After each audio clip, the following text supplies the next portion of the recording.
Candi Muara Jambi paling terbesar itu. Muara Jambi. Nah, itu kadang itu seperti Borobudur. Borobudur itu tidak pusat kerajaan. Karena itu tempatnya Brahmana. Brahmana itu terpisah dari ksatria. Jadi pusat Brahmana itu pasti dipisah daripada pusat ksatria. Kan kasta agama ini. Kayak Dieng. Dieng itu kerajaannya di Temanggung. Jadi kasta ini kan nggak boleh campur kalau dulu. Mbak. Siapa? Ini Jogja aja kan ya Gus? Iya. Nah itu dipisah dengan Oh, nggih Pak Sutur, pusat pikantuk. kerajaan. Salam saking tunggal. Iya. Assalamualaikum. Makanya nggak mesti di situ ada candi, di situ ada kerajaan. Ya jauh. Jadi sekarang itu Gus, Candi Muara Jambi dibongkar semua di Muara Jambi itu. Hampir seluruh kawasan itu ada candi. Ya berarti dulu kawasan Brahmana. Brahmana. Kawasan Brahmana itu beda dengan pusat kerajaan. Hampir 200 hektar. Lebih tinggi Brahmana ya iki. Iya kan. Nggih. Kastane lebih. Lebih tinggi kasta Brahmana daripada kasta ksatria. Baru kasta Wisya, pegawai. Setelah itu baru Sudra, itu pekerja. Mlecane kan apa? Nah, baru Sudra itu parya. Pengen hidup tapi nggak mau kerja minta. Itu parya. Nah, di bawah parya ada pengen hidup tapi nggak mau minta. Ngentit. Mlecane mau Allah. Kuca. Kuca apa mleca? Kuca itu ngentit. Mulane enten wong ngentit bansos iku kuca. Lah iya, kok koruptor kuwi lah. Koruptor benten koruptor itu besar, ini kecil. Oh, kecil. Bansos pula. Nah, di bawah itu ada Meleka. Meleka itu maling tapi masih malu. Jadi malam-malam matanya ditutupi terus sembunyi-sembunyi pakai pakaian hitam gitu. Itu Meleka lah. Di bawah paling jelek itu Candala. Candolo. Maling, begal lah. Jadi nggak malu-malu dong. Terbuka gini minta lan-lanan. Kadang kekerasan kadang itu Candala. Begal motor. Saya begal. Nah, Brahmana ini terpisah. Agak jauh dari pusat. Tapi dia punya pasukan. Enggak, ya kiai pesantren itu. Brahmana itu alim ulama. Nah itulah makanya ketika Islam itu dibawa oleh para saudagar, orang Nusantara nggak mau terima. Karena saudagar itu kastanya Sudra. Makanya yang bisa ngimbangi Brahmana itu wali. Makanya cerita Islam kita itu para wali karena penguasa agama sebelum Islam itu Brahmana. Brahmana itu punya cakti namanya. Nah, wali punya karoma. Makanya untuk menghadapi para Brahmana ini ya cerita tentang kesaktian. Kenapa antar Brahmana dan wali tidak cerita tentang bercocok tanam? Itu pekerjaan Sudra. Kenapa tidak ada cerita perdagangan para wali? Karena itu cerita Sudra perdagangan itu. Nah, nggen buku atau apa iso ngono kula pun nate nyambut niku nggih enten ing Brahmana Sudra niku wonten silsilah. Mestine ya enek. Silsilah dewa-dewa wae ana. Itu jadi ilmiah sebenarnya. Makanya ketika Islam disebarkan oleh para wali kan untuk Brahmana. Untuk mengimbangi. Nah, yang ke Eropa panglima perang, yang ke Cina pedagang karena kultur masyarakat Cina pedagang. Kalau dalam Al-Quran digambarkan dzalika mathaluhum fit Taurat atau mathaluhum fil Injil kazar'in. Islam itu digambarkan seperti tanaman. Makanya di Jawa ada istilah lirik tandur itu karena zar'in itu maknanya tanaman. Nah, siapa yang nanam? Nah, ini beda-beda di tanah yang berbeda. Makanya cerita tentang wali, kenapa harus wali? Yang lain, lah ya memang yang ada di Brahmana itu ya wali. Itu ilmiah, makanya teritorinya disebut wilayah itu. Al-wali, al-wilayah, wali punya wilayah.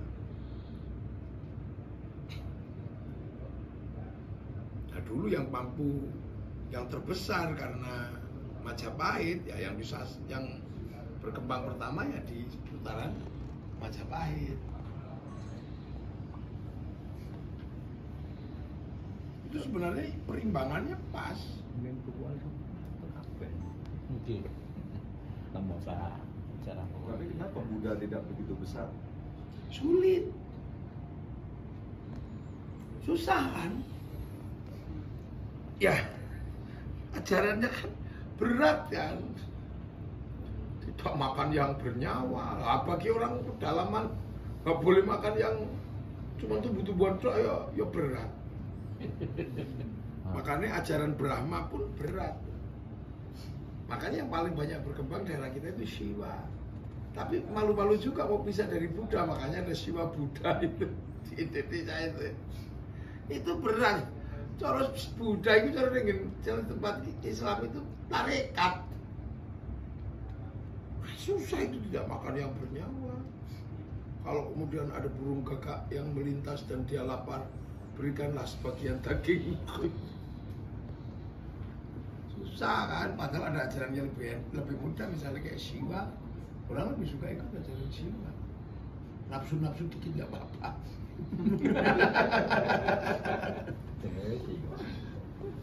Nah, dulu orang Tibet itu mondok di Nalanda itu di Palembang.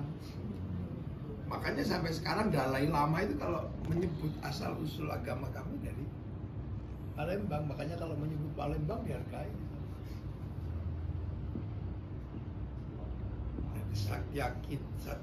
Satyakitri atau apa itu namanya. Tapi ada kajian itu pakar budaya itu, Gus. Katanya Palembang tuh betul-betul nggak ada kerajaan. Apanya? Katanya Palembang itu sebenarnya nggak ada kerajaan. Dulu yang datang itu justru, mohon maaf, katanya para perampok gitu. Itu kan kajiannya itu kajiannya Paralindungan. Jadi disebutkan bahwa ada perampok dari Cina namanya si Pailimban. Polimbang. Pailimban itu perampok. Itu kajiannya RO Paralindungan. Karena apa? Dia tidak menemukan situsnya. Nah kalau gitu Majapahit juga nggak ketemu.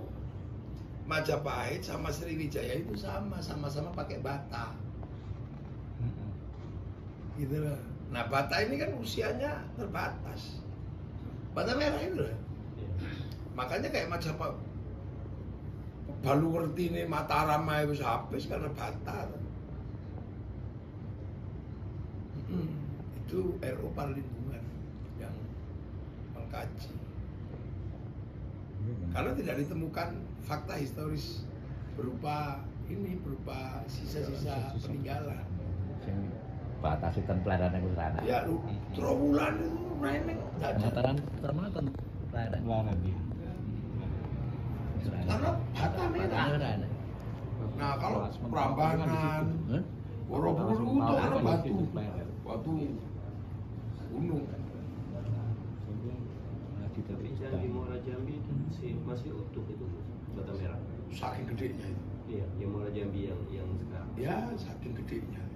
Dibongkar sekarang buat tanah itu semua candi. Iya, cuman ini terendam. Zaman dulu kan mereka nggak jauh dari sungai ya. Ya masyarakat sungai, kalau Sumatera kan masyarakat sungai.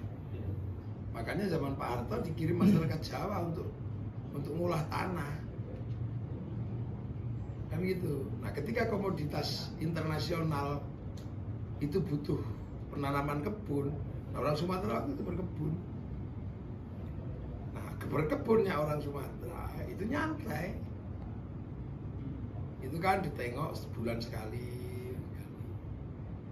Tiba-tiba kedatangan orang Jawa. Orang Jawa ikut berkebun. Tapi gayanya gaya nanam padi. Sehari ditengok 2 kali. Jadi hasilnya kebunnya lebih bagus. Karena orang Jawa itu kebiasaannya padi. Sehari 2 kali pagi sore. Maka ketika dia berkebun, kebiasaan ngolahnya seperti ngolah padi. Makanya kebunnya bersih, hasilnya lebih bagus. Nah orang Jawa di sini saudaranya belum banyak, kebutuhan sosialnya belum terlalu gede. Sementara orang lokal kebiasaan kebutuhannya udah gede secara sosial, pernikahan apa, akhirnya jualnya kebun. Kan gitu. Loh iya kan, karena kalau orang Jawa kan saudaranya belum banyak, jadi misalnya bikin pernikahan gitu ya.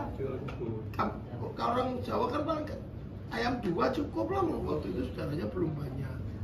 Loh tapi kalau orang asli sini kan saudaranya sudah banyak. Iya. Keluarga besarnya itu sapi 2, sapi 3 kan nggak cukup. Jual kebun, dibelilah sama orang Jawa yang itu. Nah kebunnya orang Jawa itu dikelola seperti ngelola padi, yang pagi sore ditengok, jadi hasilnya bagus.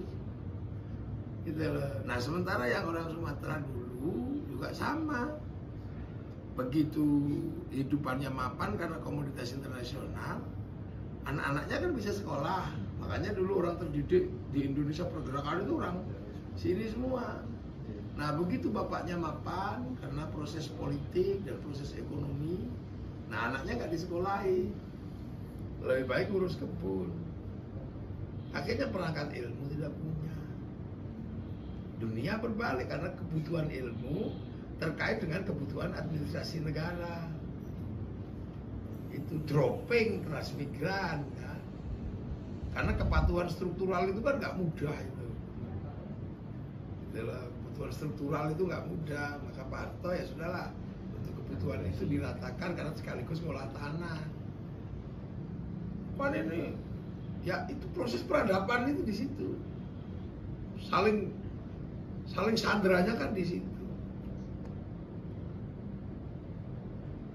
Orang Jawa nggak masuk Sumatera ya, pengelolaan lahannya ya daratannya, tanahnya nggak jadi. Orang Sumatera itu basicnya itu air, tepi sungai, tepi laut, Santai. sambil apa nyanyi Mancing. iya, baliklah abangku balik. Apa juga Di tengah laman gitu orang Jambi. Mana hafal Gus ya? Loh ya, ya teh itu